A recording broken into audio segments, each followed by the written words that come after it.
Hey, everybody. Welcome to a new episode of the podcast. I'm Caitlin Pedri. Caitlin, I don't think I could have said it better myself. I love to ad lib. Let's explore theme on screen.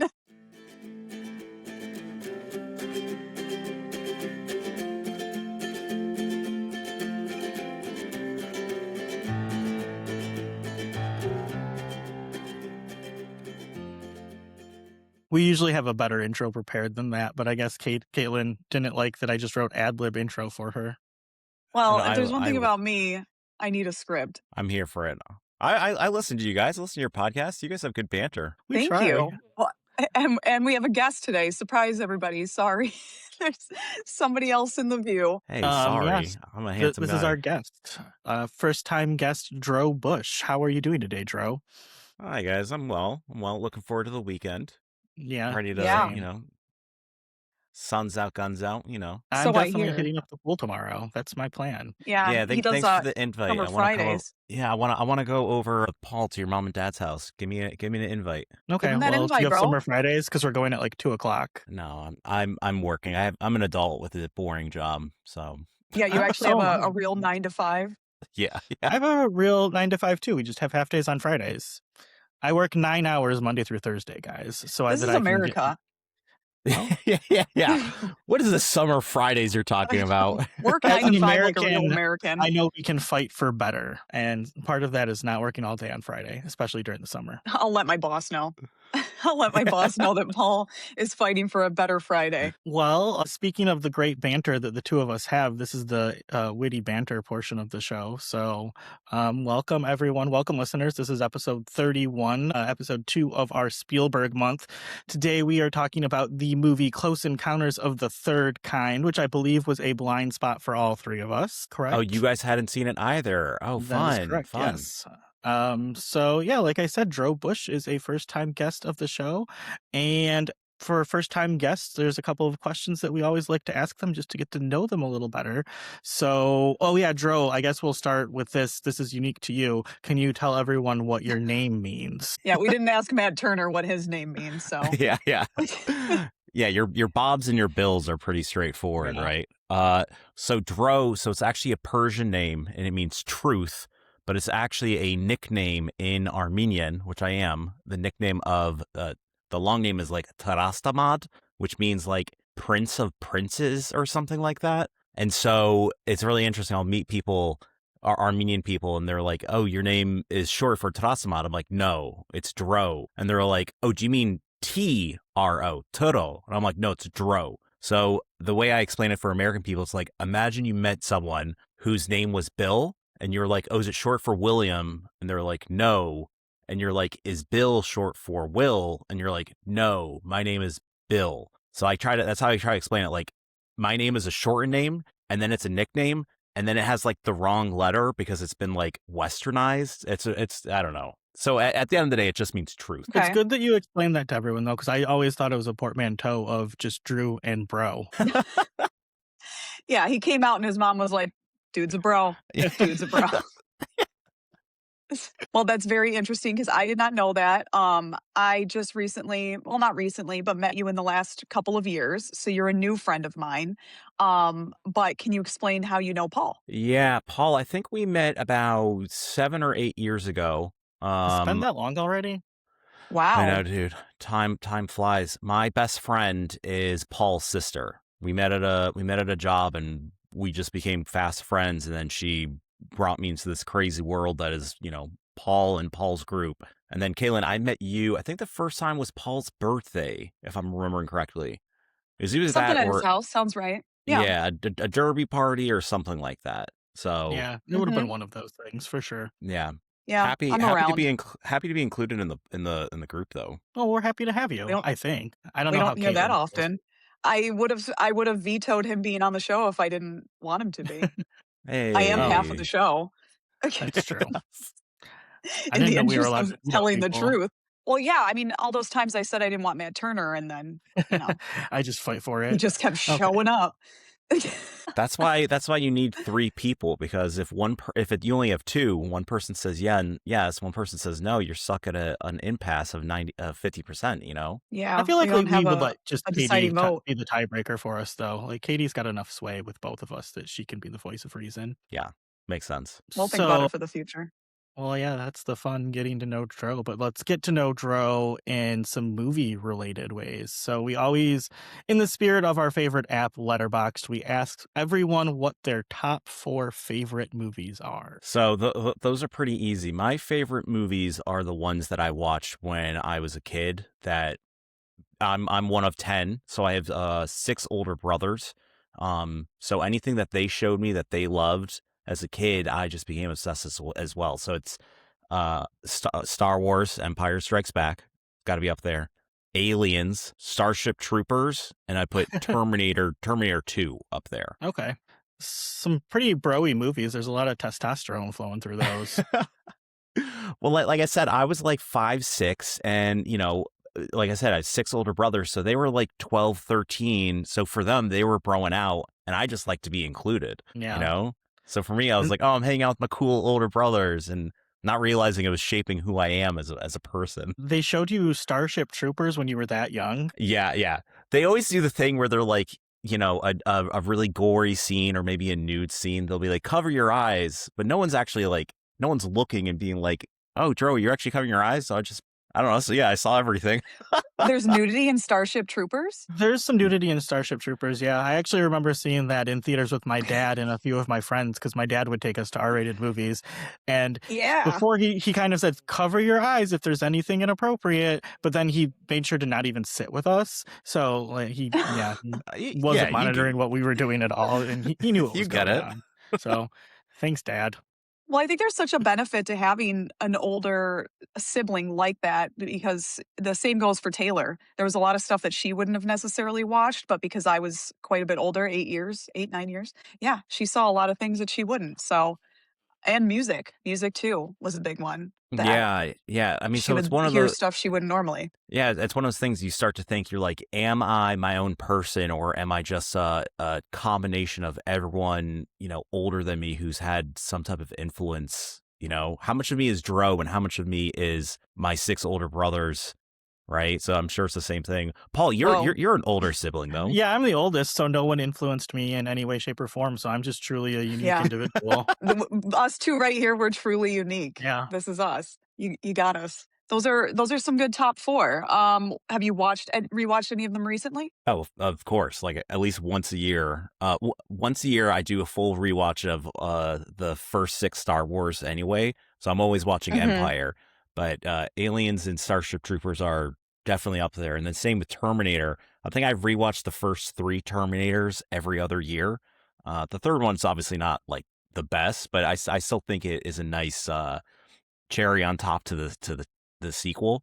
And then it gets kind of weird with everything that they started to do in like the 2000s with Terminator. So yeah, but yes, definitely in my rotation. Blind spot. Oh, Don't yell at me. Blind all of spot. them? No, I'm gonna ask questions about it. Yeah, I've never seen a Terminator before. I know A who he is. Terminator? What? Wow. Like I I know don't what think he I've seen the first one, if I'm is. being honest. I've seen Terminator 2 a couple times, and I've seen 3 and the Christian Bale one, I think, but I don't think I've ever seen actual Terminator. My gosh. I was worried if you guys asked me like, my Mount Rushmore of directors, James Cameron was going to be on there, and he did the Terminator movies. But now I don't even know where we go from here, Caitlin, with our relationship I moving guess it's forward. just silent. I don't know. I mean, he also did Titanic, so I can get behind that. Okay, touche. I haven't seen And Titanic. Blind spot. see, Is where do we Titanic go really a from blind here? spot for you? Wow. Big Jim's on your Mount Rushmore, but you haven't seen well, I guess Avatar probably outgrossed it, but still one of his biggest movies ever. Yeah. It's not for me. How do you know you haven't seen it? Yeah. How do you even know? How do you even know what happens? Like, Touche. I think I think it's been in the public eye so much, and it's been riffed and made fun of so often that I think I know enough. Say there's stuff in Titanic that I think is worth the watch. The entire boat crashing stuff is great, and I think holds up a lot better than the romance, at least for me. Also, there's nudity in it. yeah, there's All boobies. right, Caitlin's cover your nudity eyes. corner. I don't. Do you still cover your eyes now that you're in your 30s? Yeah, grown man cover. No, I mean, if I'm watching with my wife, I'll joke about it, but Yeah, it's you simple cover her pleasures, eyes. Cover her eyes, exactly. Yeah, nothing like a pair of boobies on a Tuesday night. Well, that those are some good ones. I'll ask the next one. We've got a bunch of hot questions for you.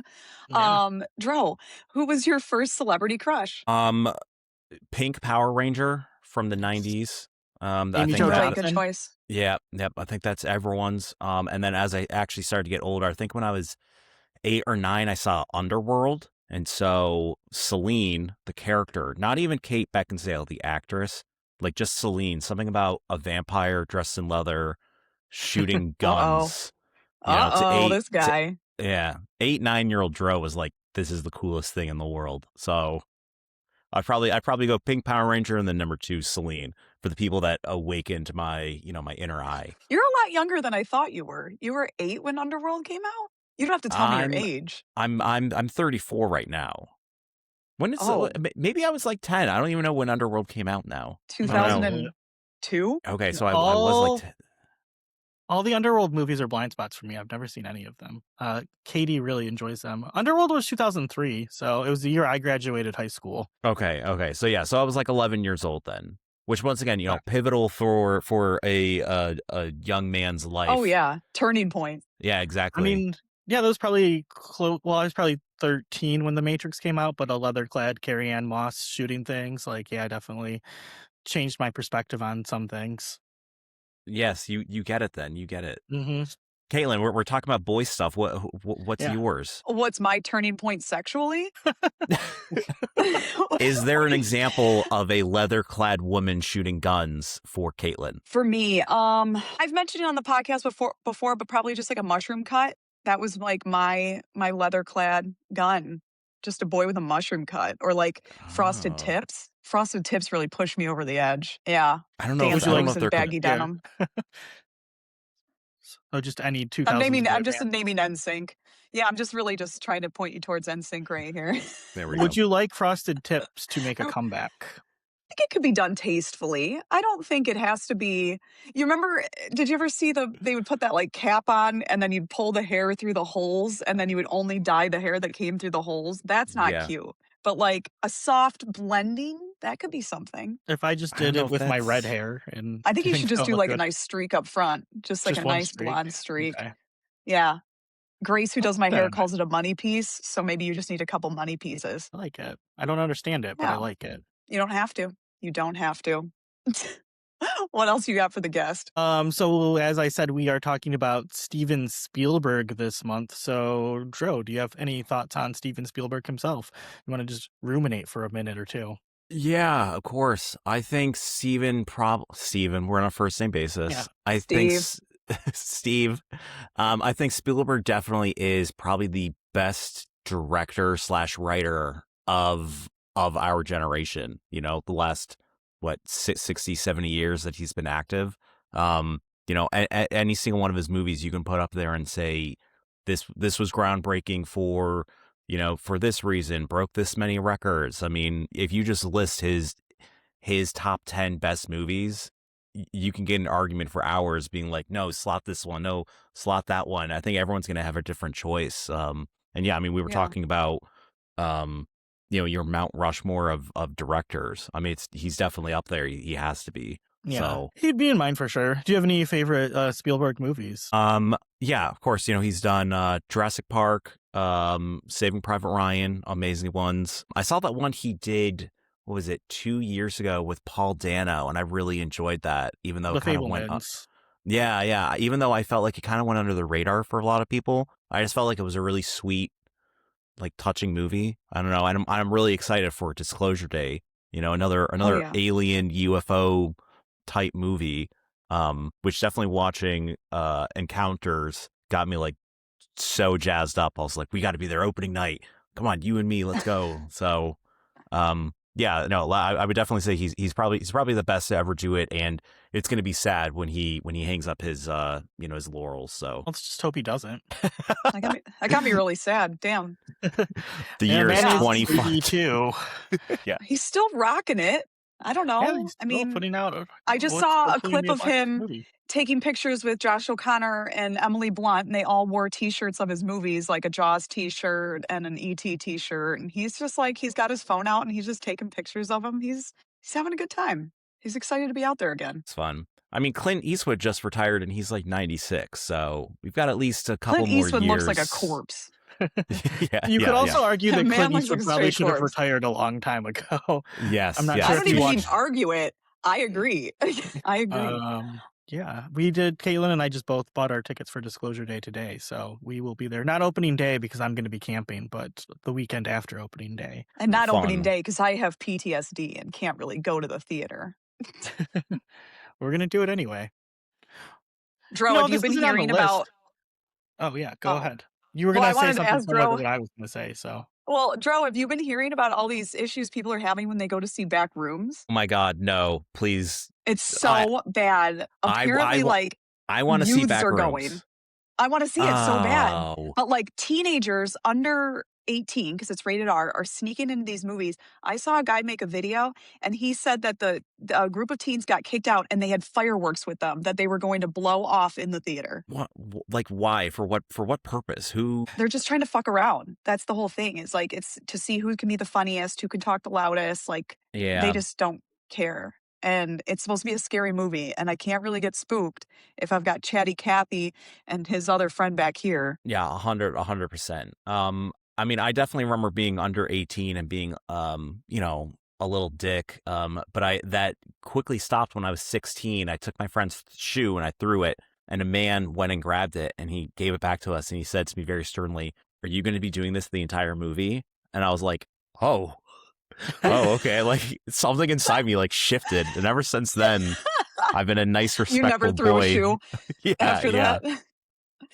I What would movie probably was take that? shoe throwing over talking, but Yeah, the movie hadn't even started when I threw the shoe. Let me just say that, okay? okay, that's It was fair. like popping up like the little trivia, which of these movies in 2000 blah blah blah.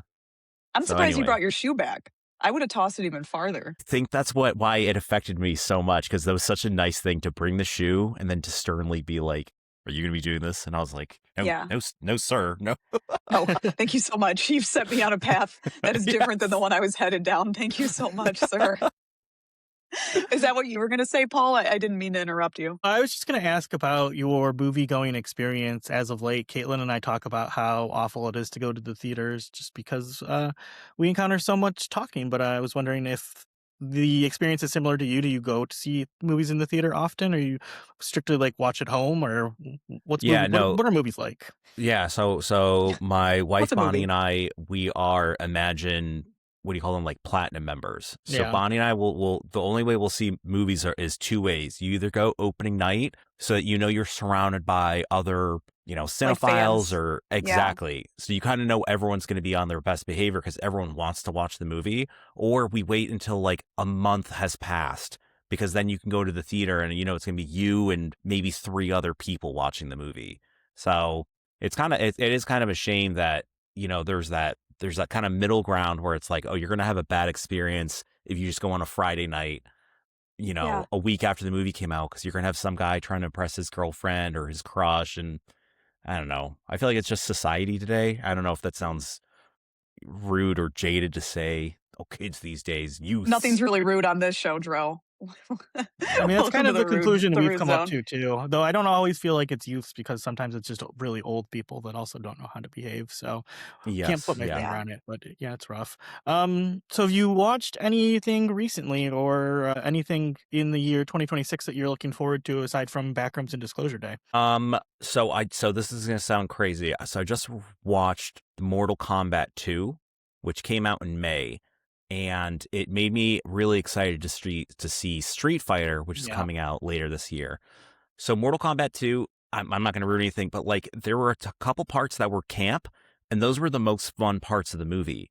But then when the movie took itself too seriously, I was like, this sucks. Like, you're a movie based off a video game. Like, have fun with yourself, Mm-hmm. And I feel like they were toying with it, which is why the camp parts were like so much fun, because they were like, yeah, we're based on a video game. So now I'm really excited for Street Fighter, because Street Fighter, based off the trailers, looks like it's 1,000% camp. where they're It's like, fully yeah, embracing the ridiculousness. Yeah. we're based off a video game from like what, like 1993 or whatever. Mhm. I'm like, don't take yourself too seriously. Yeah. So yeah, That's the Yeah, one I you had a saw, lot of Paul, right? fun. Yeah, I had a lot of fun with about 50% of that movie. Every time there was someone punching someone else in the head or just doing something ridiculous, it was great. Every time a character talked, it was awful. yeah. I mean, so you've seen it. Carl Urban, his entire part was like the best because it's Yeah. literally like Caitlin. Caitlin, I don't even know if you're ever going to see this movie. He's a Go jaded ahead. act. Take it. He's a jaded actor in a fight to the death about universes, and so multiple times it's almost like he like looks at the camera and he's like, "I don't have powers," like, and you're like, "Yeah, you're just a guy who does karate." People are Is throwing he from lightning the and game? fire. Yes, yes, He's he Yeah. not is. from. Yeah, Oh, he's Uh, just. he's Oh, there's a playing regular Johnny guy in the Cage. game. Okay. Johnny Cage. Oh, okay. Yeah. All right. He's the one that punches you in the Is that a balls. spoiler alert for anybody? What should we give him a spoiler alert? Like No, I don't fast think we need forward to through worry this? No. about spoiling that movie. I don't think anyone cares about Mortal Kombat 2. Yeah. No, don't say anything. Gotta see it. That's a Yeah, fun you one. said Street Fighter you're looking forward to. Me too. I think Katie and I had a very similar response when we saw that. Like, oh yeah, Street Fighter's going to be sweet. So same page with you there. Yeah. Yeah. Do you think that is enough idle chit chat, or do we want to move into the movie talk? Or Joe, did you want to talk about your feelings about Gretchen Whitmer embracing big tech?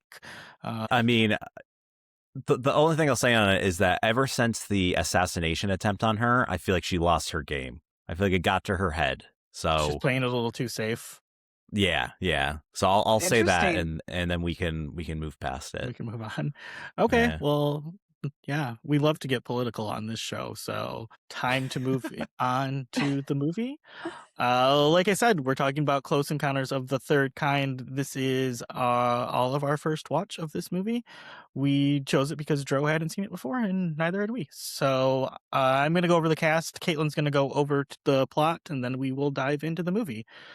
So starring in this movie, we've got Richard Dreyfuss as Roy Neary, Francois Truffaut as Claude Lacombe, Terry Garr as Ronnie Neary, Roy's wife, Melinda Dillon as Jillian, some other people. I don't know. Is there anyone else that matters?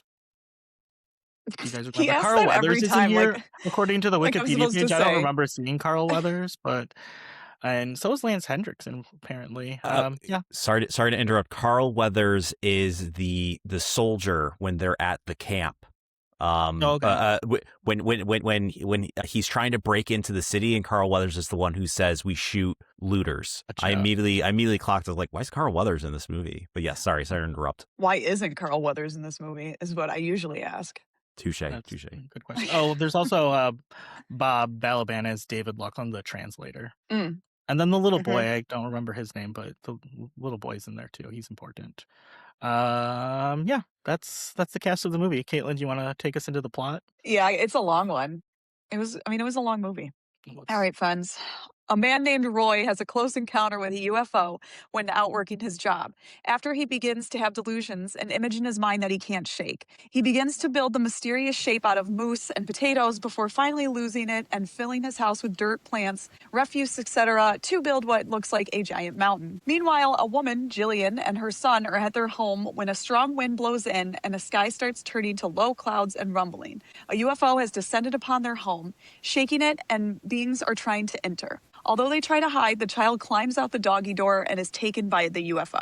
This woman then also begins to see a shape in her brain that she continues to draw, trying to figure out the mysterious origins. During all of this, the government is made aware of missing people and has begun communicating with the aliens through a series of tones. They believe that the aliens are communicating back. The tones lead them to a set of coordinates that they pinpoint to Devil's Tower in Wyoming.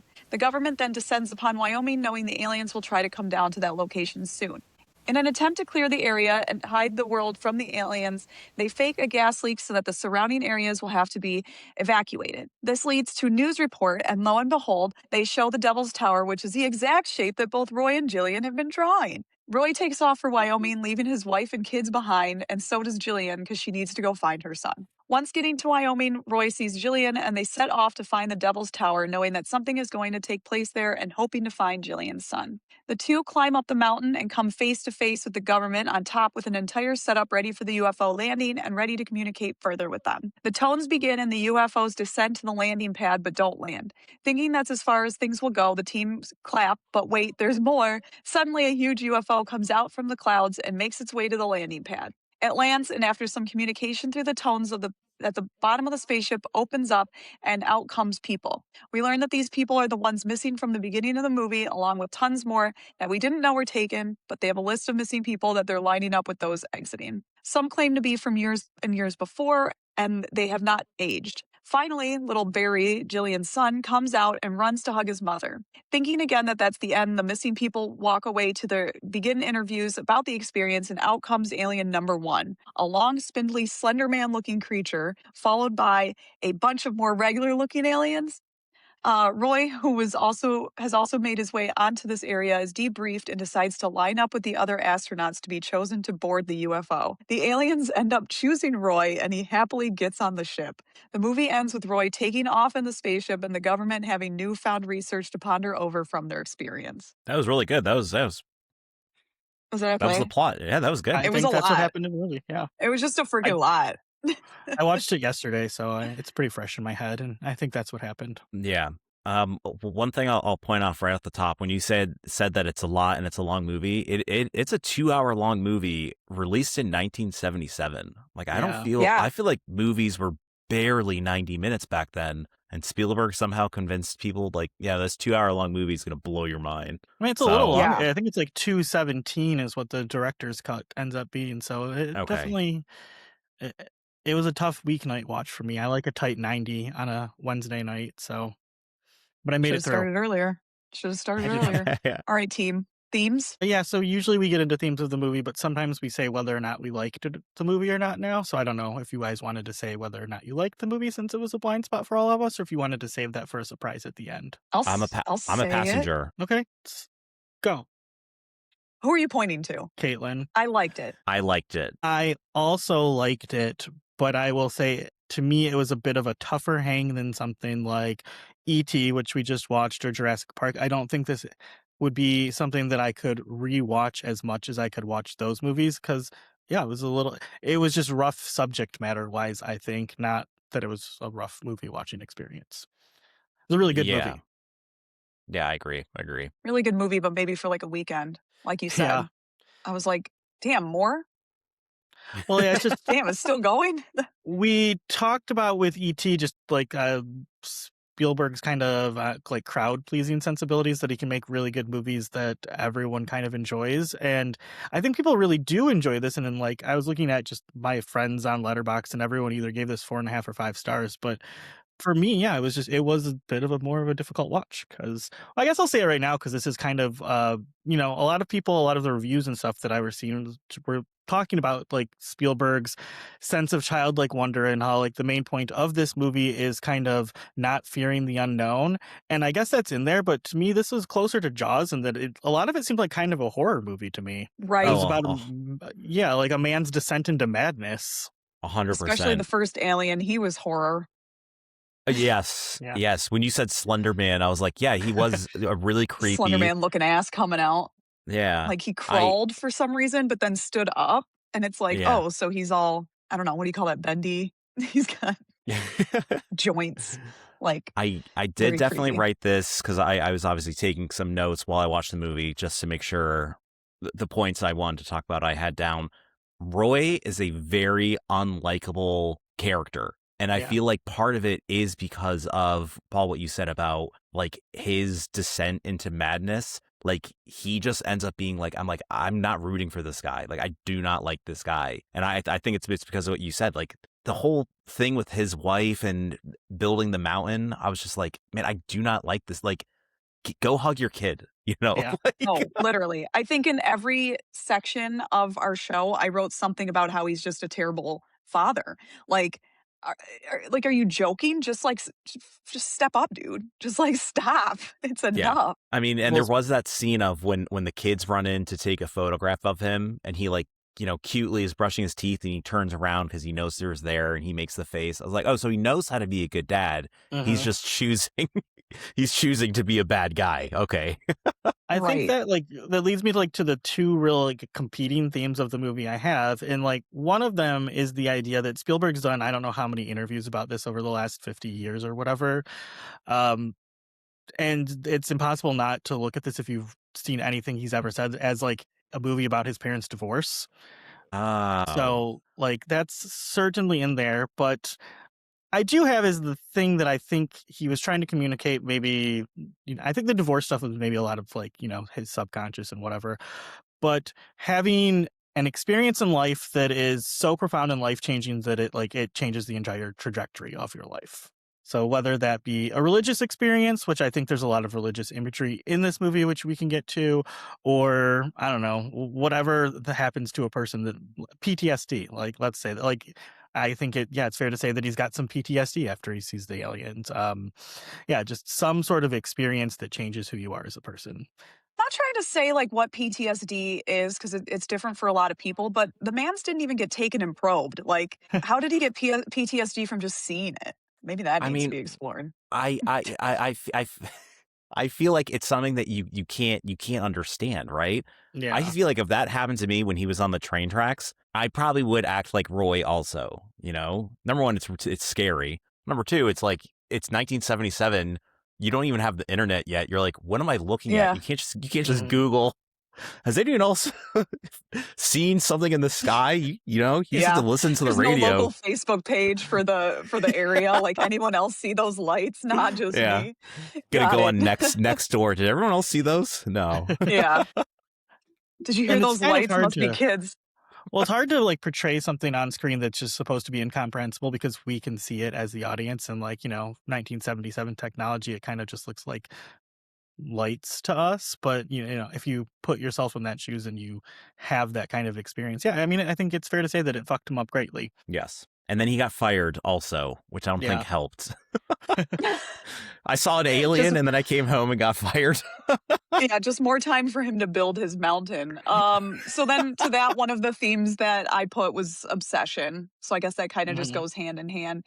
Becoming obsessed after the encounters, won't let it go, and at the risk of losing his family, which he does. So there you go. Goodbye, goodbye, family. Yeah, the obsession thing, I think it touches on what Paul was talking about the religion, because the Okay. obsession, it felt supernatural, right? Like it was something kind of Mhm. like inserted in his brain, where like when Mm. when he built that the mountain, he built the mountain so well that when they were climbing up it, he knew like, He oh, knew on like exactly where the to go. Yeah. yeah, he was like, oh, on the Yeah. north side there's a whatever. Like that feels so like otherworldly. I don't know. So the obsession thing, I feel like it does tie into like the religious thing of like believing so much and having something higher than you, you know, put you on this path, for lack of a better word. Yeah, compelling you Yeah. towards it. 'Cause, even when they're at the Yeah. meeting Drawing with him the towards it. government, Hmm. he says, "I don't want to feel like this." Like there's nothing that he doesn't want it, but he has no choice. Yeah, yeah. In that case, then Jillian also doesn't have a choice? She has the added Um, benefit of trying to find her son also. yeah. So But that's I like think a even before triple. he's taken, she's still drawing the pictures and stuff, and the son is obviously drawn towards it too. Mhm. So, I guess if he hadn't been That abducted pissed me at off. that moment, maybe he would have tried to make his way to Wyoming too. That kid just lives to run out the door. Not a lot of child Like, watching, he just wouldn't stop. Like, I don't even put him in a basement or something. The kid's just like, "I gotta go, bye." Like, That's a kid you need a leash for. oh, there was just a few things that were just really irking me, Just I was getting a little irked. Uh, do you I have another theme. The government is lying to you. That is my theme. Oh, yeah. Because they are obviously hiding the aliens, and they even clear out that whole area so that nobody knows that there's aliens and lie to them saying that they can't even breathe the air. They're just liars. Yeah, Here and yeah. I then. th- I think something to consider is that this movie came out obviously in 77, but post the JFK assassination. If you Mhm. look at there's these records that show that before JFK was assassinated, people believed their government like 60-70% when they were polled. Like, do you believe your government? Do you trust your government? Do you believe that your best interest in mind? It was like 60-70%. And then after the JFK, the Congress did this whole study about it, and we're like, yep, it was a lone gunman. And then it immediately dropped after that to like 20-30% of people trusting the government. And so, and then Yeah. obviously you have Vietnam that happens. People trust the government even more. And so I feel like Spielberg growing up in this time, number one, it affected him. But number two, he had to show that in the movie of like, yes, you cannot trust the government, basically. Yeah. I Can't feel like pretend like it's not happening. Yes. Mm-hmm. I think that kind of just ties into the theme of belief too, is that you can't always necessarily just trust what you're being shown or told. Sometimes it's, more of from here. Is that Or where you here. believe in aliens is in your heart? I am probably. Dro, where are you on aliens? I'm a believer. I mean, I'm pro alien. Number one, I just think the galaxy is too big not to have at least some sentient life, right? That's what we say. But also, there's enough like weird stuff if you spend enough time online where you're just like, I want to believe, I want to believe. But also at the same time, you're like, are we going to get a Close Encounters alien that is going to shine pretty lights at us? Or are we going to get a Independence Day alien that is going to try and blow us all up, right? So No, the whole area, yeah. That's a good point. I'm really hoping for Independence Day alien. I mean, if he does what they do in the movie, just end it already. We had a good run. For the love of God. Well, I think that's maybe not a theme, but just an important thing to kind of point out is the difference in the aliens in this movie as opposed to other alien movies. And I write it later in my notes, but we can talk about it a little bit because they're not scary here. Besides the spindly Slenderman looking ass guy, they're not portrayed as a threat. They're portrayed as just wonder, like they just want to learn, and we want to learn about them. You know what I mean? So that's why I said kind of understanding the unknown. It's just about learning and not scaring you. Yeah, and a lot of people say that too, but I will say we don't know what happens as soon as he gets on that ship. Oh yeah, he could have got probed to shit. Like we don't know exactly what happened, but he was ready. He almost ran on that ship. Yeah. I mean, there is something really scary about the unknown, though.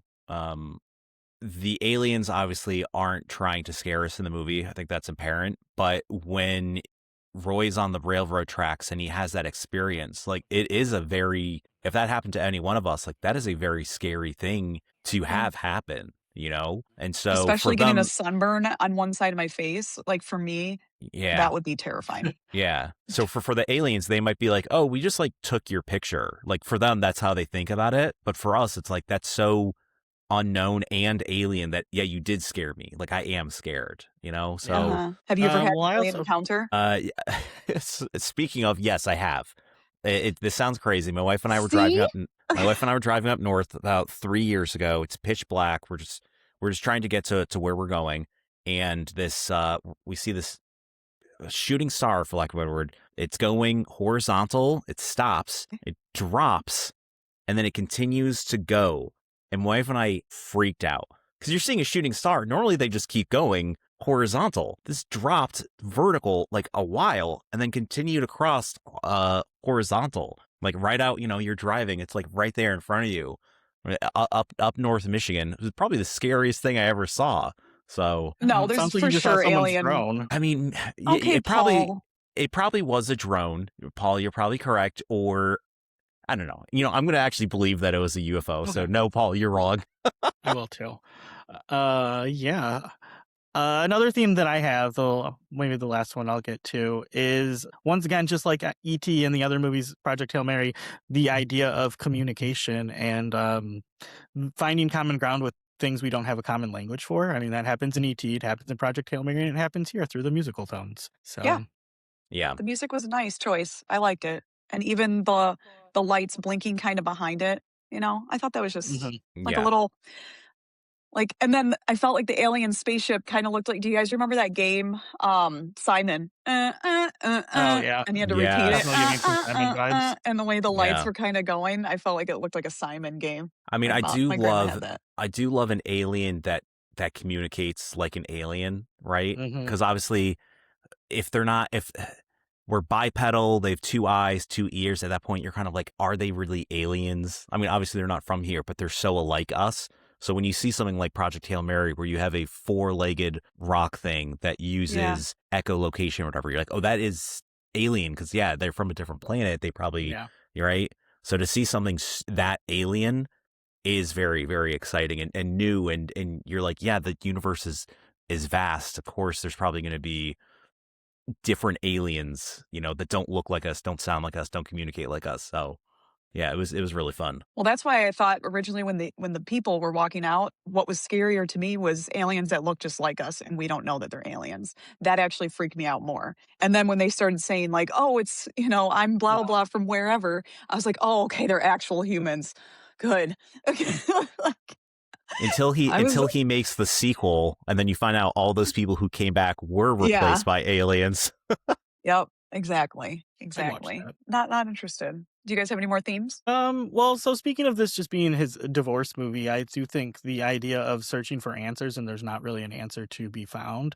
I think this is him trying to figure out why his parents got divorced. And like, from what I know, I haven't seen the Fablemans. I think he reckons with that a lot more in the Fablemans. But yeah, just kind of that trying to rationalize an experience, especially something that you have as a child that maybe there are no good answers for. Yeah, I mean he is a deeply religious man as well. He is Jewish, so I wonder if that also is tied into it as well, because obviously his parents are getting divorced when he's going through his entire religious journey as a young man, as a Mhm. boy. So I'm sure all Bar those are just mitzvah. kind of, yeah, I'm sure all those are kind of tied together, this idea of unknown, religious exploration, et cetera, et cetera. Interesting thoughts. Interesting thought. And well, I guess kind of speaking to that, like I'll touch on some of the like religious symbology that I've thought because I think that is part of the themes. But also, there's just multiple times. So he yells at the sky, which I guess he's yelling at the aliens, but just looking up at the sky and yelling like, "What's going on?" I mean, that obviously like you're yelling to God or whatever. Not me because I yell at the sea when I'm yelling to God because I worship Cthulhu, but a lot of people do yell at the sky, and like so he doesn't get an answer there. And then also when he's being interviewed by the government, like he's asking for answers for them and they don't give him any answers. So just kind of like searching for those higher powers in our lives, looking for answers, and no one has any answers. And then there were just a couple other like religious, like simple things that I noticed, like when the mothership comes into the scene for the first time, you see just a flash to a scientist, and the first thing he says is, "Oh my God." I thought that was kind of intentional. And then just at the end of the movie, which I guess they could talk about this at the end, but I'm going to do it now. Everyone, all the like people that they have lined up are wearing sunglasses except for Ray. He's the only one that doesn't have his eyes covered, and it just gave me like Paul on the road to Damascus is like the scales falling from his eyes. Real religious symbolism there, even though it's Christian stuff, not Jewish stuff. I think it was kind of intentional. Well, I yeah, thought it was a 100%. fashion choice. I thought they just didn't Oh have any for him. yeah, I thought because he wasn't supposed to be part of their mission that he just didn't have sunglasses prepared. they had a spare jumpsuit for him, but not a spare pair of Well, I know, right? And sunglasses. then I thought about Oh that and yeah. I'm like, well, that thing fits him to a T. That looks like it was tailored. So somebody had to have known somebody would be extra. Yeah, that's a good point. Why did they bring one extra jumpsuit? So they didn't even bring the complete fit, you know? They didn't bring a complete fit for the other person. Oh well. Or it's Jesus and whatever else you said. Yeah, You like whatever you how want it to be. What do you he believe in, says Caitlin? religious things and I just go, I don't know. Well, I Um said religious things. You said fashion. We all have our higher power. the the only thing I believe in is luxury. That's what I believe in. I I pray to Dolce and Gabbana. Clip that. Well, I will. I'll clip that Okay. specifically. Does anyone Thank you. else have any more themes that they would like to discuss about this film? I tried to keep mine brief, like a I've pair of got so many notes underpants. on your theme. That Okay, was let's move clever, on to the Caitlin. cast. Okay. What'd you guys think of Richard Dreyfuss as Roy Neary? So as I said I mean, earlier, besides hating him as the character. yeah. I mean, great acting, of course, but like I said, I did not like him in this movie. Um, everything, like even the fashion, didn't like it when he was like growing out his like motley little beard. I didn't like his face. There's just Molly! so many things I did not like about Roy. And obviously credit to Richard, he acted the shit out of it, but I think it's the same for me with this and Jaws, and that I find his character kind of insufferable in both of them. Maybe he's just like an insufferable guy. I don't know much about him. I was trying to look up his previous roles, but I mean, I haven't seen anything. Why do I know his name? Well, I saw Jaws, but why do I know him? Mr. That Holland's can't be the Opus? only. No, mm-mm. Is he Mr. Holland? I think I have never seen Mr. Holland's Opus. You Oh, can't just Paul. name stuff. He's just fucking naming stuff now. I mean, I thought, yeah, I think he did a good job just kind of playing a regular guy getting super obsessed. He wasn't any kind of a superhero or an action hero. He's just a guy on a mission, I guess. And I just cannot get over the choice of making him leave his family for this. I just can't get over it. I Yeah. know that wasn't Neither can Steven the actor's Spielberg. choice. Yeah. That hurts. I know it wasn't his choice as the actor, but can we? I think I came up with something different later. Like, I'm not a writer, but I came up with a whole nother story, so yeah. The last thing I want to point out. So he obviously like runs away from responsibility of his wife and three children, which is a lot of three children. that poor At the woman. end when he sees the spaceship, he kisses what's her name? He kisses her, Jillian! Jillian, Yeah. and I Yeah! was like, okay, I don't know if you needed that. Like, No, that was so uncalled for, like, it just doesn't make sense to me. I want romance. As a person who loves a romance, I did want romance, but like I said, it could have been written another way if they wanted them to be romantic. We could have done something here. But yeah, why did she think that was the move? yeah, I Just personally didn't overwhelmed with take it as a very horniness? romantic kiss, though. I just thought it was they knew they were saying You goodbye to each other, and they just didn't have any other way to express it in the moment. It was just they were just a interlocked hug. between this like profound experience that the two of them had, and well, it was also the 70s too. I don't know. They'd probably just been at a key party or something. yeah. Um, I think what would For have sure. what if they didn't want it to be romantic. I think what it, like intimate like forehead pressing. I feel like yeah. would be more like, That'd be hey, like nice. we just saw an alien, like right, like I don't know. This is something that only us 2 and all these government people, have Yeah, experienced. yeah. Touch. I mean, I will Yes, agree that it was weird, but I didn't read it as romantically as maybe you two did. I did. I read it super romantic. She wanted that D. Ah, As soon as she saw him when she was getting pulled onto that train, "Roy, Roy!" I'm like, "Is that her? That can't be her." "Roy!" Oh, it was. Well, speaking of Jillian, what did you think of Melinda Dillon? Previously, I think I've only ever seen her in A Christmas Story, so I literally Yeah. just wrote she was fine. yeah. She's the mom in A Christmas Story. That's the first thing I noticed. I think her acting was good. I thought her character was good.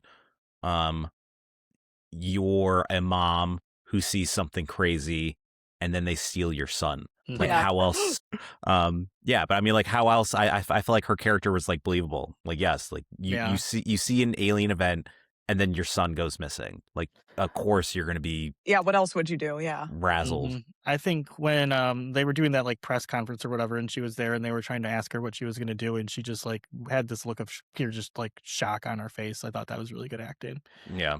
Really liked her And there. also, I just picked this up. She doesn't have a significant other. I wonder if that ties Right. into any of the themes that we were discussing earlier as well. Single mother of a 4-year-old kid or whatever. Yeah, for sure. I bet that. Yeah. Maybe part of the divorce, the Spielberg divorce was maybe another woman. Yeah. Oh, Well, I think Mm. knowing what we know now, it wasn't, but I believe that at the time Spielberg thought it was. I think the Fablemans actually goes into this, but again, I haven't seen it. I'm just like regurgitating things I heard on another podcast that for a long time Spielberg did believe that his father cheated on his mother, and that wasn't actually the case. So, but at the time the movie was made, he would have thought that.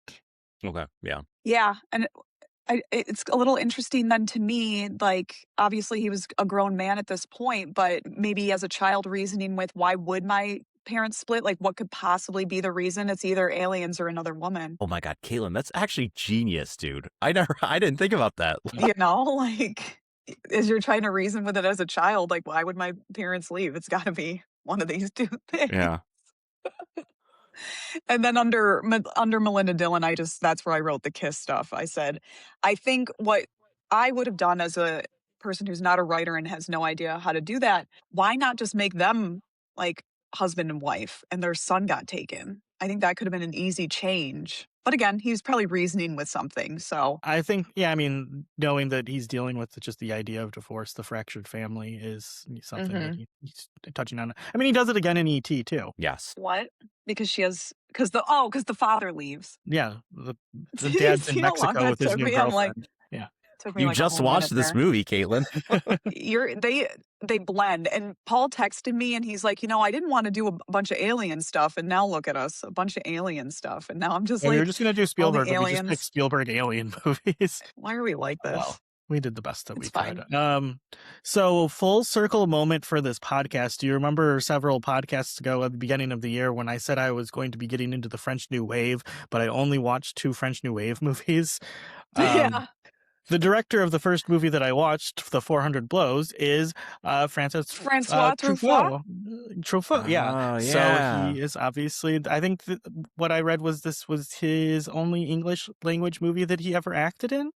But I thought he was really good. Just, being French and giving that, like, the fact that he just couldn't really speak English Really good gave at him being that air of, French. like, Yeah. authority. I did write in my notes, no movie has made me want to speak French and Spanish more than this movie.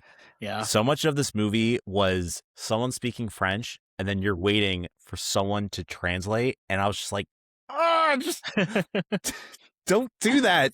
Yeah. And there were several moments where there weren't even subtitles. You didn't, Yeah. would I have was been like, all nice right, to guess be I'm gonna have to guess what that multilingual. means. Yeah. Anybody else? Anyone else in the movie? So I thought everyone else was pretty fine, but I couldn't understand a single fucking word the kid said. Like everything out of his mouth, I was just like, what?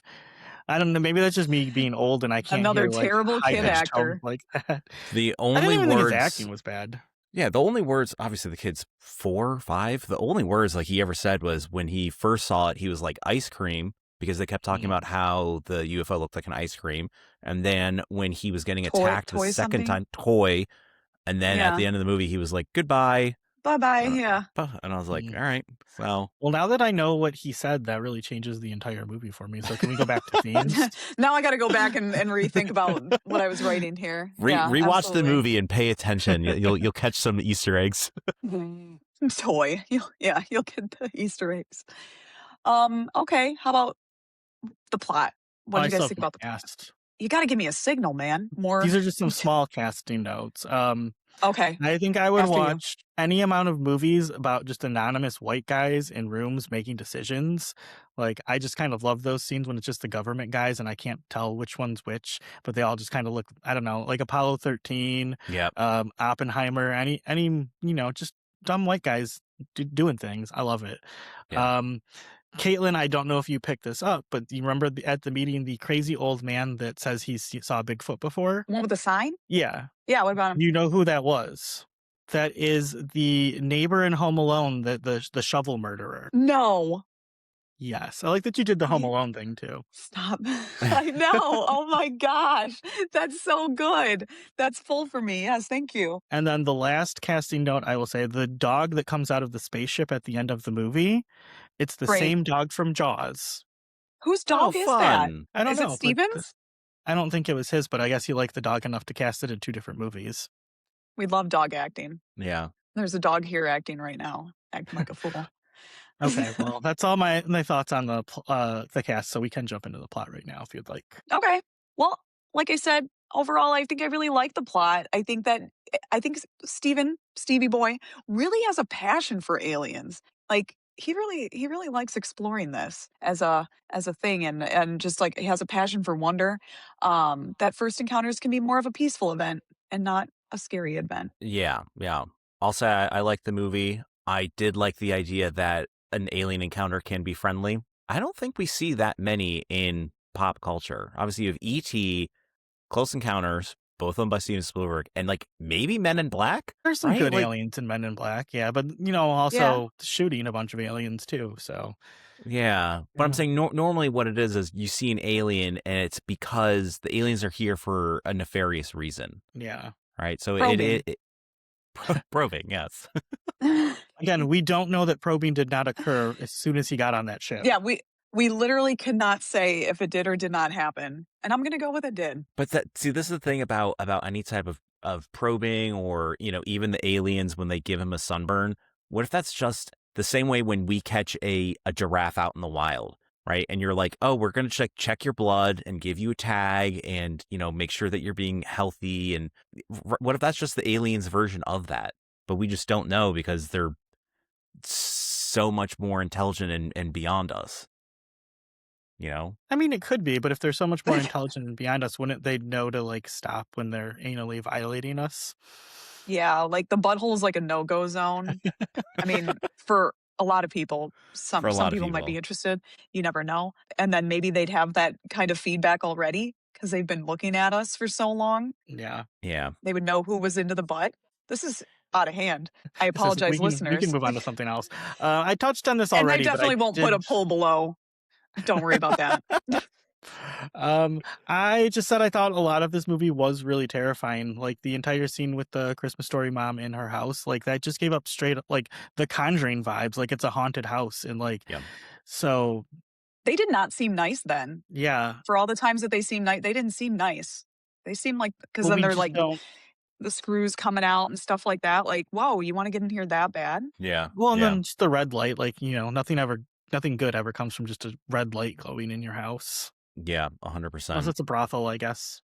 Yeah, that's neither here nor I there, mean, though. a lot of the movie is scary, like you said. The train track scene is scary. I thought was like pretty scary. The house scene is pretty scary. The government like lying to you at like that scale is like a pretty scary thing. Yeah, I don't know. In a lot of ways, this movie can almost be like a horror movie if you really think Mhm. about it. Well, just the entire scene with him like digging up the garden and just like kind of watching like the wife's face and the kids' faces as this guy, like you don't know that you're crazy. This guy thinks like everything he's doing is completely normal to him, but to everyone Mhm. watching him, it's like what is happening right now? So like Yeah, it kind of reminded me of just The Shining, like that gradual That slow descent into descent into madness. madness. Well, Hmm. Almost a same. jinx there. Almost. I see where you're headed. I like it. I agree. And yeah, like I said, the only gripe I have with the film is just him getting him so obsessed and leaving his family. I just can't get over it. Yeah. Um, Oh, I so just other thought of another. Oh, sorry to interrupt. I just thought of another. This is like horror adjacent. The people exiting the spacecraft at the end, that also is terrifying to that Yeah. person. Imagine someone just teleports you 40 years into the future. You're like, The mhm, last thing you remember was fighting World War II, yeah. and yeah. yeah. So, dude, number one, you're like, did we win the war? But then you're also like, oh, whatever happened to like my mom and my brothers and my friend Billy? Like, right? It's like, oh, your mom Yeah. died. You're like, this is a horror story for me, man. Like, Well, and they all really do look. I mean, I guess it's nice that they're back, but they look shell shocked, and it has been 30 years since they've been gone. Like, I guess the kids, it's only been a couple days or whatever, but for Yeah, and we everyone don't else, really who know knows the how long it's been? physics of the spacecraft. For them, it could have been Mhm. like no time passed at all. Because obviously, Barry comes out and he doesn't really seem that scared or like Yeah. shaken. So I don't know. Maybe they were just like, I don't know, playing hopscotch in there. Like, who the fuck knows? yeah. But Barry, so in when Barry is about to be taken, it's like he wants to be taken. And at the Oh, end, yeah, that kid wanted to be taken. when he exits the spacecraft, he has no interest anymore in the spacecraft. He's straight up like, bye. So there must have been some technological, magical woo woo to be like, like, all right, Barry, you can go now. We don't need you. So I don't know, man. Like, it's scary. It's a scary fucking movie. Well, it's kinda like Yeah. E.T. When we were talking about E.T., like, a lot of that stuff isn't explained. We don't know why he came there. We don't know what was making him sick. There's a lot of mystery with these Spielberg films, and he doesn't feel like he needs to tell you, Yeah. and that's fine. You know what? Keep your secrets. Keep your secrets, Steven. The man is all about embracing mystery, and I'm just gonna say that maybe I'm gonna be a little less about embracing mystery. I don't know. What do you mean you're gonna I'm be more scared. open? No, I'm scared of everything. I'm Okay. actually turning into a Republican. Jeez. This is how he tells us.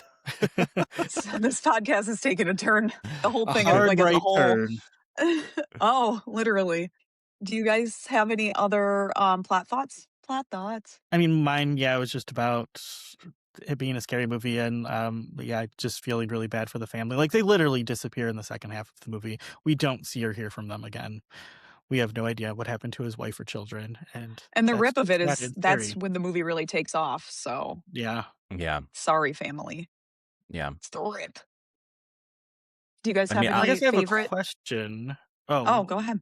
well, speaking of plot, so it was, 2 hours and 20 minutes, which did feel long to me, but I can't think of what I would actually cut to make this movie shorter. Do you guys have anything that you thought was unnecessary? I did not when I was on watching it. Yeah, not unnecessary, but the ending scene with the music or whatever, that entire Coulda cut scene that a is little bit. it's like 30 minutes long Yeah. from basically the moment that they see the all the scientists like waiting, because obviously that's like the pinnacle of the movie. Steven and the team obviously spent a lot of money on the sound design, Set and the everything, yeah. set, and I'm sure even back in the day, to have the spaceship, do what the spaceship's doing.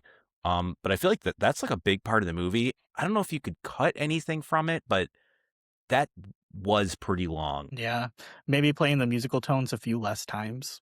That yeah, I mean, because most of it was just them playing it back again. You coulda done that 3, 4 times, save me 20 minutes. I don't know if you need to cut out 20 minutes, but Yeah. yeah. Maybe something else to cut I out. needed it. Something else to cut out was all the astronauts in red, just because it ended up being such a moot point because only Roy went. So you're Yeah. kind of like, maybe we didn't need that scene anyway, you know? Or like when they're all like talking to the priest too, they're just in that room before they go line up and see if the aliens want to. I mean, again, I think that's more just religious The symbology being, religious, yeah. but Yeah. yeah, it did seem a little unnecessary. I didn't really have anything I'd cut either. I was just wondering, like, because it felt long to me, but also like there was nothing that I would get rid of. So I just was curious if either of you Yeah. had anything. See if Ray has anything he would cut as an editor, right? Oh, you meant Ray Straight? I thought you meant the Yeah. character of Ray. Well, his Yeah. name is Roy. Roy, yeah. Yeah, so that really So there's similar no. names. You know what Roy would cut? His entire family. And he did. Hey. Okay, so That's what he cinematic did. and favorite moments. We can get to that now. Roy's first encounter. Yeah. I thought that was you guys thought it was a little scary. I don't know. I thought it was more of a PSA to always wear your sunscreen is how I In the looked at it. middle of the night, you're gonna put sunscreen on? You should have sunscreen. You guys don't think it's important. Even in the winter, you should be wearing sunscreen. You can get a burn. You get a burn. The UV rays can go right through. That's terrifying to me. Kaylin, I think us three, I think we're the like the whitest people who all burn just Yeah. from looking out the window. So I'm 100% on board. So I get it. That's why I refuse. I refuse. Do you Um, refuse But I it was mean- a fun scene. I wrote a couple of really interesting things, like the robots turning on at the beginning. When Barry first, the aliens first come to the farmhouse. Like there was just so many instances of that of Spielberg knows how to create like a feeling inside of you. The moment that all like the robots start turning on, the Always music said, Paul. starts playing, you immediately are like, you feel uneasy. You're like, oh, something's Mhm. happening. You immediately know, like, okay, this we're in a farm. Like he sets the scene so well, So I really loved that scene as well. I like that one too, and I don't know if we're supposed to believe that an alien actually came inside the house, but I like that we just see the refrigerator and everything's trashed, and it did remind me of E.T., because that's one of the first things E.T. does is raid the refrigerator. Yeah. Also, Steven Spielberg loves a hungry alien. I did turn to my wife when we were watching the movie. I was like, these aliens are just assholes. Like, now the mom has to go shopping again. She's like, my eggs. My house is a mess. But my kid's gone. So Yeah, I got bigger issues, but the eggs I'm still pretty mad about. in this climate, don't lose your eggs. I also wrote down Roy shaping the Devil's Tower, even though it was absolutely maniacal of him. I just thought him just going nuts and throwing the things in because that's not even what I thought he was doing. And then further to open the window and just chuck it all in his house was a wild choice. Why did he have to build it in the house? Why couldn't he have done it outside? Seems like it would have been easier to do outside, but then we wouldn't have had the television right by it, so we wouldn't have gotten that. Yeah. That's Also, what true. if it rains? If it rains, that's well, Yeah, true. you're right. Now it's all misshapen again. He's just got to I rebuild did it really again. like in the mashed potato scene when he's building with the mashed potatoes that it just focuses on the kid's face, and like that kid had great face That acting was right there the because kid was just crying. yeah, just him basically like, what is happening to my dad? My dad is losing his mind right Yeah. now, and like you could see all of that on his face, and I thought that If was a really good if scene. you look on IMDb, I'm not sure who, but two of the children were Richard's actual children. Oh, wow. I didn't know Yeah. The that. one did look like him. That's funny you said that. I think he was sitting Yeah. to the left of him, but he had the same lips shape, and his nose looked a little bit like him. And I thought, wow, that's really good casting, actually, is what I Yeah. thought. I'm like, crazy that they found somebody to look just like him. Now I know. Good tidbit. Good trivia. Thank you. I really liked the prologue of the movie. I'm just like that we start before we ever meet any of the main characters. I guess we see Trofeo, but just like being in the desert and finding like the old planes that they don't know why they're there because they disappear. So those are actually real planes that disappeared like during World War II over the Bermuda Triangle too. And then the same thing with the Aliens. ship that they show, that when they just find the random ship in the desert, that was actually a ship that we had disappeared between like the US and Cuba, and they eventually did recover it, I think, in the 2000s. But at the time this movie was made, that ship was just considered lost. And I guess that whole scene was added to the director's cut. It wasn't in the original version of the movie. But I thought that was just kind of like, okay, I made Jaws, I'm going to flex my budget a little bit and just like throw a ship in the desert here. I don't know if it was, Hell yeah. if they actually built a real ship or what was done there. But Yeah, that's really cool. yeah. And it kind of reminded me of Jurassic Park, because Jurassic Park, we get the beginning with like Muldoon and the raptors and the workers at the park. And we also get the guys digging up the amber. So we get like two scenes with just like random things setting it up before we ever meet Alan Grant and like know the premise of the movie. So yeah. I Good mean, prologue, Spielberg. another Yeah, you're really good scene. at Jurassic Park. Yeah. Spielberg knows what he's doing. Mhm. Another scene I really liked also was when he went to like India. That Mhm. entire scene was like bizarre with like finding out the musical notes. I was like, man, Mhm. how does someone like think of this? It was just a really cool scene to me. Yeah, and the way it It was felt shot, really too, just Indiana kinda like, Jones. yeah, a little bit. Oh I can yeah, yeah, Had yeah. a feeling I could see like that. a lot of that felt Indiana Jones to me. Yeah. Yeah, I could see that for sure. You want me So to go with one? so I just listened to Steven Spielberg's episode of The Rewatchables that Surprise dropped with Bill Simmons and Sean Fennessy, and they talked about Caitlin's favorite movie, 2001: A Space Odyssey. But the whole secret base in the desert that they find, it really just reminded me of the aesthetic of it. Did remind me of the whole base on the moon in 2001. I thought they looked very similar, and knowing that It's that's giving one me a of headache just Spielberg's thinking about favorite it. movies. My head hurts thinking about that movie. Have you seen that, Dro? 2001? Yes, yeah, of course. Of course. I guess I'm the only one who was saving my peace. Just trying to live. Um, okay, what else do we not? Do you have any more favorite moments, Caitlin? We kind of named a lot of them. I'll just say again, just Roy getting chosen to leave, because I thought that was just really funny that he obviously wasn't a trained astronaut. He just kind of randomly showed up and nobody really questioned it. Like there was a moment where No. one guy ran into him and you thought maybe he was going to try to take him, but he was like, "Nah, I don't give a fuck. Like I'm hiding, bro." And then he just like inserted himself into it, just got in line and just got chosen. Like, can you imagine that you're an astronaut and you train for this or whatever it is, and this Joe Blow from the side just shows up and the alien's like you, and Yeah, just okay, guess I don't have to go after all. Like, I yeah. just thought it was a little comedic. I mean, and there was something about that scene too. When the guy grabs him, the guy starts asking like, "What's your blood type? Are you vaccinated for what was it like Ebola?" Or Smallpox. Was it smallpox? I think Whooping it was cough? smallpox. And so it's one of these things where like I started to think, I was like, Spielberg must have had more. He must have written the scene like with more in mind, because for a scientist to be like, "Hey, you're going to go on this spaceship. Do you have your smallpox, whatever?" It's like, what else do they know? The scientists or the government, whoever, that us, the audience, still don't know, right? Like, why would a scientist ask you what is your blood type? Like, Oh, does the yeah. scientist know something extra? Like, oh, only A positive can go on this spaceship? Like, right? I want to know. I want to know. Because they've been I think covering that's this part up of it for a lot too. longer. Like, Yeah, we can't trust the government. They've got more information than they're even telling us in the movie. Yeah, yeah. And even the people that are writing it are like, "Hey, there's stuff, but even we can't because we don't know." That's me winking. I don't know if you can tell. I can tell. Um, That it's was not good. That was great. good. What can I get you to never do that again? Yeah. I don't know. I think there's definitely some stuff that we will never know. I mean, I have a bunch of like small notes here. I don't know. I don't know Nice. when. So one We of don't them I cut. wrote. We don't cut off. Go Okay, ahead. one of them that I liked was the UFOs use the toll booth Oh, when yeah. the That was cops. funny. I'm like, why wouldn't you just go over, Dupa? I I'm don't. like, what are you doing? I just thought it was. I just thought it was a funny little scene where I don't know if Spielberg was like in the editing room, like, like this is funny. Like, I don't know. I just thought that was like really cute.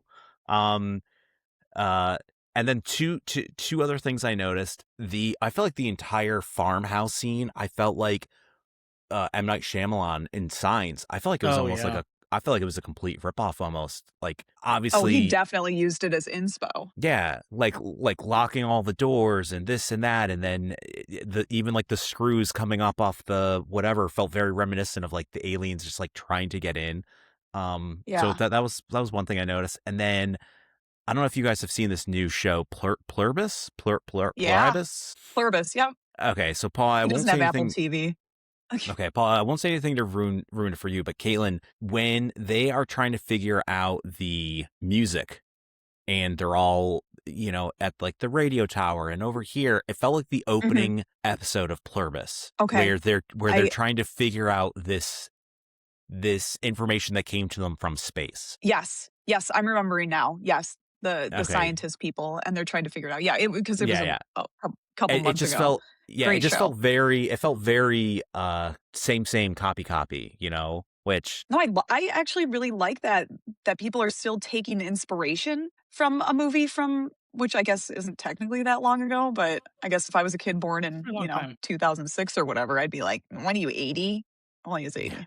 he is So I 80. would Yeah, say that. yeah, But yeah. yeah, I would say Um that. So yes. and then I have one last thing to point on, which is a bit of a nerd thing that my wife and I both pointed out. They get the longitude and latitude, but that is based on, do you guys know what this is? Greenwich mean time? Like in London or whatever, like the Yeah, you have yeah. T So minus five. that's Yeah. Like it that's switches? no, that's like zero. What Yeah. goes through Greenwich is zero. But like, how do the aliens know that our longitude and latitude starts at Greenwich? Do you know what I'm talking That's about? a good point. Yeah. Immediately, my wife and I were like, wait a second. So like these aliens either have access to a globe or maybe they asked the people that they abducted. I don't know. But once again, it gives you an idea of like something else is going on. They've been studying us and they know more than, yeah. That's interesting. I wouldn't have even thought of that. The repeating numbers, I know they were longitude and latitude, but it did remind me of Lost a little bit. I Oh, know, I yeah. thought that they would be like a bigger deal, like where people would like get that tattooed on them or something, like they did with the lost numbers. I mean, I don't Yeah. have it tattooed on me, but I know people did. It was a big deal. So I just I thought mean, maybe that they would do ta that too. talking about the longitude and latitude, why did they never touched on why the aliens went to Devil's Peak? Like the aliens could have, they were all over the place. Why did the aliens like, hey, go here, we're gonna give you a cool light show and give you Yeah. back your I mean, like, I I don't kind of know. thought that they would like land on it because it was flat, but they never actually landed there. So it was a Might have just random choice. because it's just a memorable like location that can be sculpted into mashed potatoes. Or they could just go to Area 51 where they're obviously welcomed. Yeah, but how are you going to Yeah. make that out of mashed potatoes? That's just like a flat surface in a government base. Man, I don't know, Paul. if the aliens had spent, one St. Patty's Day in Chicago, the longitude and latitude would have been like, yeah, go downtown. We're gonna have a blast. Yeah, because they could have done like the Grand Canyon. That could have been easily shaped. I don't feel like a canyon is like is aesthetically pleasing out of mashed potato. That's harder to portray more than like something that goes Fine, up. fine. So, Fine. anyways, those were my final notes I had. So, I had a couple more miscellaneous thoughts. Did you, Caitlin? I have just two more. Well, the only other thing I wanted, you mentioned Independence Day at the beginning, and I also had my Independence Day note here at the as the returning of the missing people. It just reminded me of when Randy Quaid is taken, and then he comes back, and he kind of just wants to go back and be with them, and I just, it's a good movie. Bill it is. Pullman's my president. So, just looking through Wikipedia, I noticed that the designer of the Slender Man alien, which was actually just a marionette, is the same guy that designed E.T. Oh, So, fun. That makes sense. and then That guy's got some freaky stuff. yeah, the other thought I have, like, how shitty is it to fire someone over the phone talking to their wife? Like, they don't even have the balls to fire him in person or, like, even talking to him. Like, this is why we need to unionize people. And You heard it here first. yeah, I no longer a Republican. I took a hard left turn. Yeah, I was gonna say It's not been very, quite a journey not on very this Republican podcast. of you. Paul, you're It all over the happened so place. quickly. Shows Yeah, how but that's quickly you can just change. Another wink. maybe I had some sort of experience, or I'm looking up, but I should be looking down at the sea. Oh my God. This guy, I can't with you. What were you still on cinematic? Were you still doing cinematic? I was doing miscellaneous thoughts right there. Oh, I don't know okay. what drove it. Maybe random thoughts. I don't know. I'm sorry. I'm sorry. No, you're good. In fact, you're great. Long-time listener, You first-time caller. Okay, that's what happened to me right there. Yeah, we love it. Well, do you have any miscellaneous thoughts then that you wanna to scoot out for the listeners? Because we have 1,000 people listening, so Me? yeah. God. Final thoughts from Dro. If you're not a Detroit Lions fan, I don't like you. Unionize, I think, is very, very important. Eat the rich, and recycle when you can. Those thoughts. Yeah. What about you, Caitlin? Anything else? Anything else movie related? Yeah, movie related, I was gonna say, I think this is a must watch. Yeah, Yeah, I That's would what I was agree. gonna For say. sure, for sure. Yeah. Yep. And also, yeah, recycle when you can is really important because I have a lot of wine bottles and diet soda cans, so Yeah. just put them where they're supposed to go. And pick Same. up my damn trash. Priority waste. What a joke. I mean, an honest, actual final thought after watching this movie, I think it shows why Spielberg is like the GOAT. Like everything Mhm. about this movie was great. Agreed. Agree. I mean, and then also just another Spielberg and John Williams collab, and obviously music is a huge part of this. So those two teaming up, really, they work some magic. Did Yeah, you something about catch? John Williams gets my pits going. Jesus. Did you catch when they were doing the music part, when the big spaceship stopped doing the music? It sounded like he was doing the dun dun The Jaws dun. thing. I Yeah. thought so, It did. yeah. You guys, okay. We Yeah, all I caught caught Yeah, that. it. yeah. Yep. Yep. It was almost just like one octave off or something. And that's why I was like, oh, I don't think that's where they're headed because it was just slightly, or maybe Yeah, it was like tapped too soon, just like a hair early. But yeah, I yeah, I agree. heard Yeah. it. Good. I'm not crazy then. Ah, you're not a Roy. Not that we know of. We'll Anything see what else? happens after this podcast. If Dro's like just frantically trying to get into my house, like, I've got one more thing to say. Let me I've on the got mic. one more. I've been shaping your faces out of mashed potatoes. Please let me in. I have something to show you. It's not probing. God. Don't worry. Okay. Uh, well, maybe if it Anything was else probing, I'd before be we more wrap inclined to the let him movie in. part? No, not for me. I'm good. Dro, do you have any other non-movie shout-outs you would like to give? Yeah, there's this a podcast I really like called Theme on Screen. That's a good one.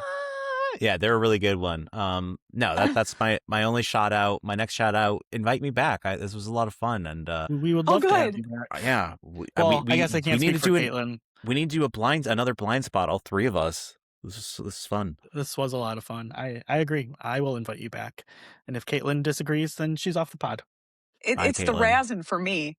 This is why the people come to the show. They're like, let's see how Caitlin gets razzed this week. I Caitlin, like do you have any? everybody. Okay, except Lindsay. Do you have any non-movie shout-outs? I just wanted to give a shout out to all of our listeners. I mentioned that we hit 1,000 downloads. So thank you all for listening to us. You guys make meeting up with Paul once a week worth it. And I really just need something to carry me through. So thank you to everybody who's liking, subscribing, telling their friends, posting us. And it's Keep doing it. just a tear in my eye. Tear in my eye. What about you, Paul? I would like to give a shout out to this book that I just finished, The Tapestry of Fate. It's the second book in the Amina El Sarafi series, and it was really enjoyable. So if you like, I don't know, fantasy, but set in like a Middle Eastern setting with a female pirate as the lead, I would recommend this series. And then also, we did have one listener reach out with their favorite memory of Matt Turner, but they didn't want the digital code. So there's still a digital code of ET up for grabs. We just need you to DM us your favorite memory of Matt Turner. And You don't my have to last DM shout us your out, favorite Matt Turner. Just if you want it, you can. my You're last shout out eliminating would so be many. to me and Katie, because we celebrated our 14th wedding anniversary on Tuesday. So happy anniversary, Oh, sweetie. Congrats, aw, it's beautiful. so cute. I want to change All my right. shout out Well, to Paul and Katie's 14th wedding anniversary. Thanks, Dro. What about your actually, wife's I do birthday? too. Oh, my wife's birthday. Whoa. Shout out to my wife's birthday. Thanks, Paul.